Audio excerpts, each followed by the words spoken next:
Pag namatay ako, I already asked a person to take revenge against 3 individuals. So, my question now to the administration, is revenge from the grave a crime? So, but you already talked to a person Yes. to do that Yes. in the event that you get killed. Yes. Yes. So that much is clear. Yes. So I have to die first. They have to kill me first. They have to kill me first. So now they can't kill me anymore.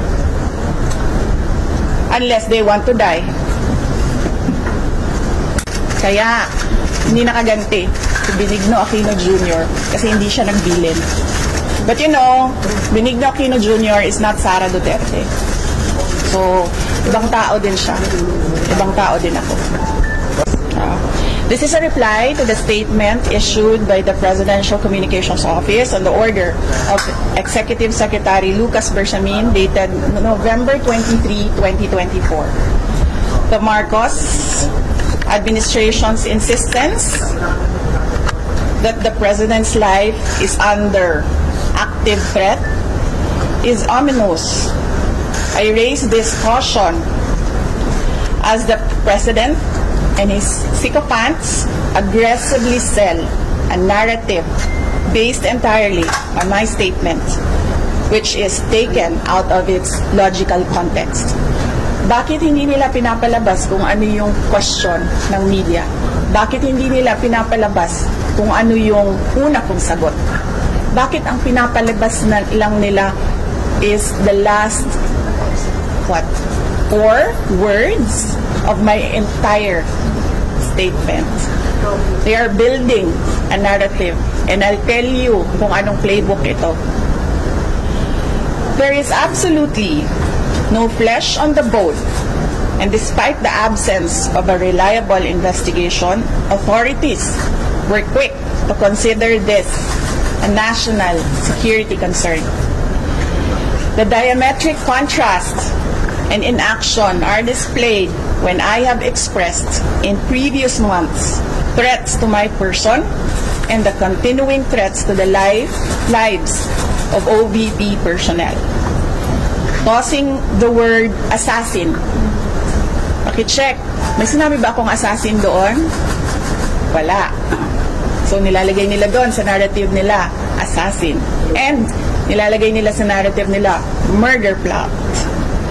Into this issue, tossing the word assassin into this issue makes things even more terrifying for our country. And especially because I never used that term during my recent consternation against the Marcos administration's failure to serve the Filipinos while it masterfully persecutes political enemies.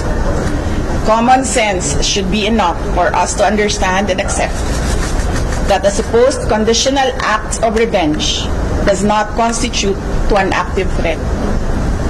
This is a plan without a flesh.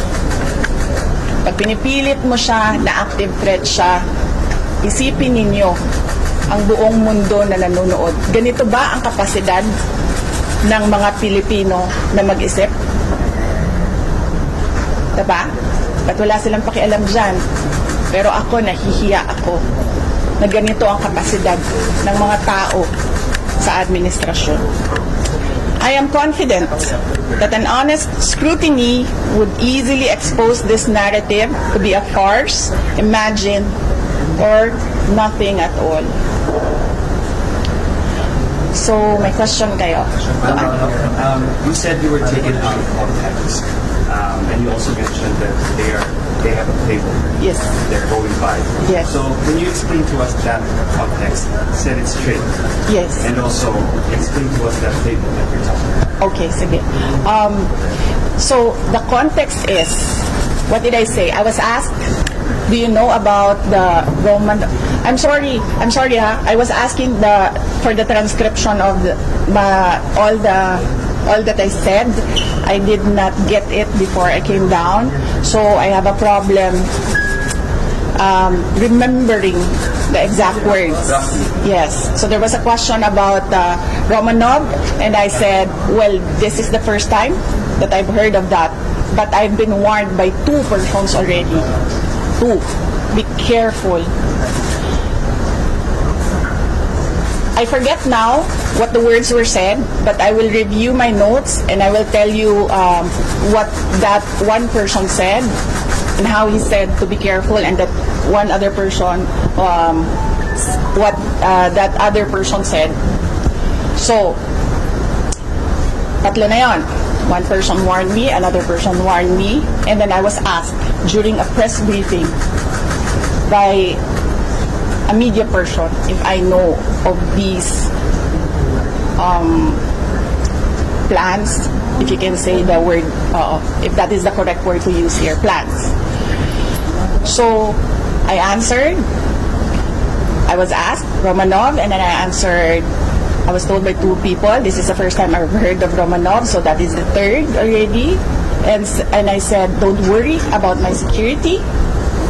If they kill me, if I die, kapag pinatay ako, or kapag namatay ako, in the context of don't worry about my security.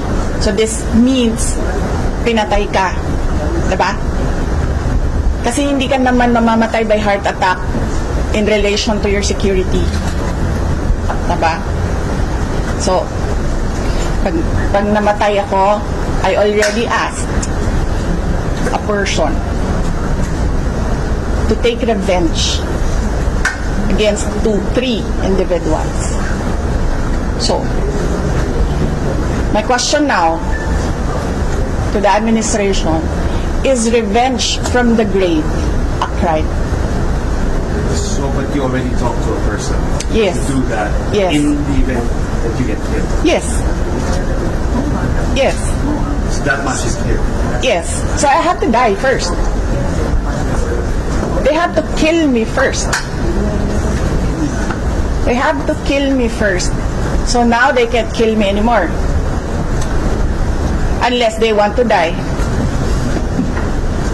And in the playbook that you were talking about. Yes, the playbook. The playbook.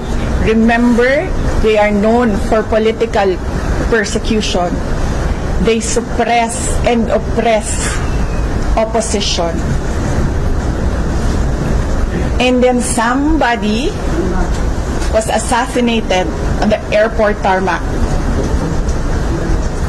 Diba? They oppress and suppress, and the people were getting angry, frustrated, and what did they do? They created a scenario that there is a national emergency. They,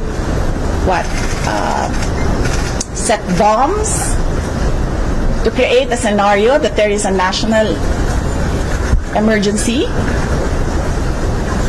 And then, they assassinated their political enemy. So that's the playbook. We already saw that in history. So that is my proof. Yes. Ang hindi lang po nagawa ni Benigno Aquino Jr., kaya po hindi siya ano bang tawag yan? Revenge. Anong revenge? Nakaganti. Hindi siya nakaganti. Kasi hindi siya nagbilin. Diba? Kaya, hindi nakaganti si Benigno Aquino Jr. kasi hindi siya nagbilin. But you know, Benigno Aquino Jr. is not Sara Duterte. So, ibang tao din siya. Ibang tao din ako. We recognize Congresswoman Janice Degamo, 3rd District of Negros Oriental. Meron lang po akong gustong klaruhin with the National Bureau of Investigation. While I was listening kanina at the start with the statements of Congresswoman Leila de Lima, meron lang po talaga akong gustong balikan dun sa paragraph 105 ng Sabalia complaint. Gusto ko lang po itanong ulit na wala po bang latest statement from the time the statement was issued about the threats against the President, the First Lady, and the former Speaker. At present, wala po bang latest na denial or comment ang bise sa usaping threat po? Nung November 26, 2024, nagkaroon siya ng interview with the media. Noon po niya kinlarify yung about po dun sa threat, Your Honor. Tama po ba na that was parang statement niya was telling the public na it was conditional threat? Yes, Your Honor. Pwede po ba nating balikan yung video?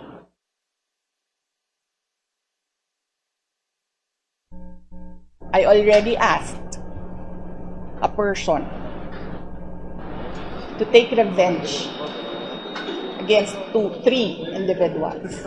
Yung sound. So, my question now to the administration, is revenge from the grave a crime? Yes. Yes.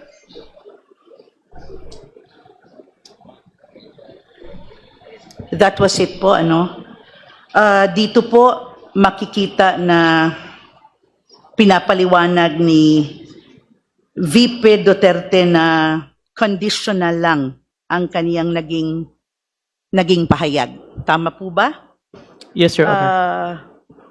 Na may mangyayari lamang kung may mangyari rin sa kanya. Yes, Your Honor. However, gusto ko lang pong i-point out na kahit ang isang statement ay may kondisyon, hindi nito mababawasan ang seriousness o posibleng epekto nito. In matters of security and law, even conditional statements can still create real concern and should not be taken lightly.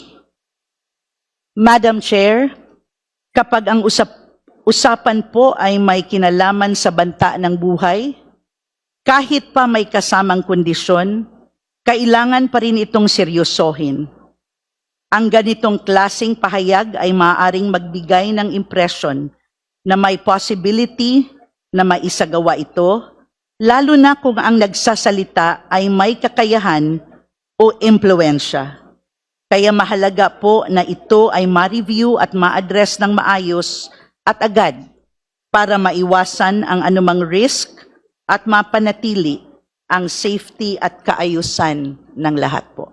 Yan lang po, Madam Chair. Madam Chair, I wish to interject something germane. The Honorable Laila De Lima is recognized. This is germane to what was stated by the Honorable Degamo. A threat is a threat, with or without a condition. Closer to the microphone, ma'am. A threat is a threat, with or without a condition. The crime of grave threats is consummated with or without a condition. In the case of Calawag versus People, GR number 171511, March 4, 2009, the Supreme Court held, quote, "In grave threats, the wrong threatened amounts to a crime which may or may not be accompanied by a condition," end of quote. That's all, Madam Chair. Madam Chair, Thank you. The Honorable SDML Lawrence Defensor. may I add something to what the Honorable De Lima has said? This is not simply a threat punishable under a statute. This is not simply a threat that is defined under the revised penal code. But this is an impeachable offense which violates the Constitution. Thus, it is betrayal of public trust.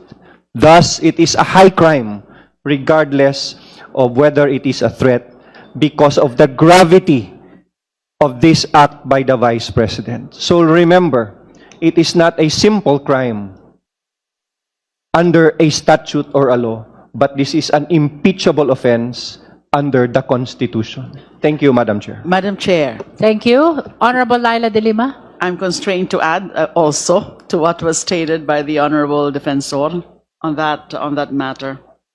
We have to consider, Madam Chair, let us be very clear about the gravity of who was threatened. The President is not just an individual. He is the embodiment of executive power, the commander-in-chief, and the central figure in maintaining national stability. A threat against the life of the president is not a private matter. It is a direct threat to the continuity of government itself. Kapag ang Pangulo ang binabantaan ay ang pamahalaan na kanyang pinamumunuan. And here, Madam Chair, the concern is even more serious. These hearings have shown that the Vice President is not speaking in a vacuum.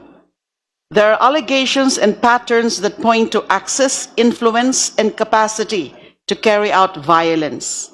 From long-standing associations with violent enforcement mechanisms to the normalization of force in political conduct, these are not abstract risks. They are real, credible, and deeply alarming. This is precisely why such statements cannot be dismissed as rhetoric. They must be treated as dangerous and actionable threats. They constitute inciting to sedition. By publicly invoking violence against the President, the First Lady, and the former Speaker of the House, she is legitimizing and encouraging acts of hostility against persons in authority. At hindi lang po pagbabanta ito sa mga pinangalanang opisyal. Atake ito sa pundasyon ng ating pamahalaan. Insulto ito sa bawat Pilipinong gumagalang sa batas at pinahalagahan ng pagkasagrado ng buhay. Yes, sabi nga po ni Representative, the Honorable Defensor, this is not just a criminal issue. This is impeachable conduct. The Constitution is clear. Public office is a public trust, yet the evidence shows conduct that endangers that trust at its very core. At kung papaglapasin lang ho natin, malinaw ang mensahe, pwedeng bantahan ang Pangulo at walang pananagutan. This is not just about one official. Madam Chair, the evidence before us is serious, substantial, and alarming. If we fail to act on this, we do not just ignore a threat, we weaken the very foundations of accountability in this country. Maraming salamat po. All the manifestations are noted by the committee. May we know if Congressman Attorney J.P. Padiernos is here? Because if not, then we have the last justice member to raise question on. He is the last to raise question on threat. Wala ba si Congressman J.P. Padiernos? If he's not here, before we conclude on the allegations of threat, may we direct first the committee secretary to call the Vice President for the third time.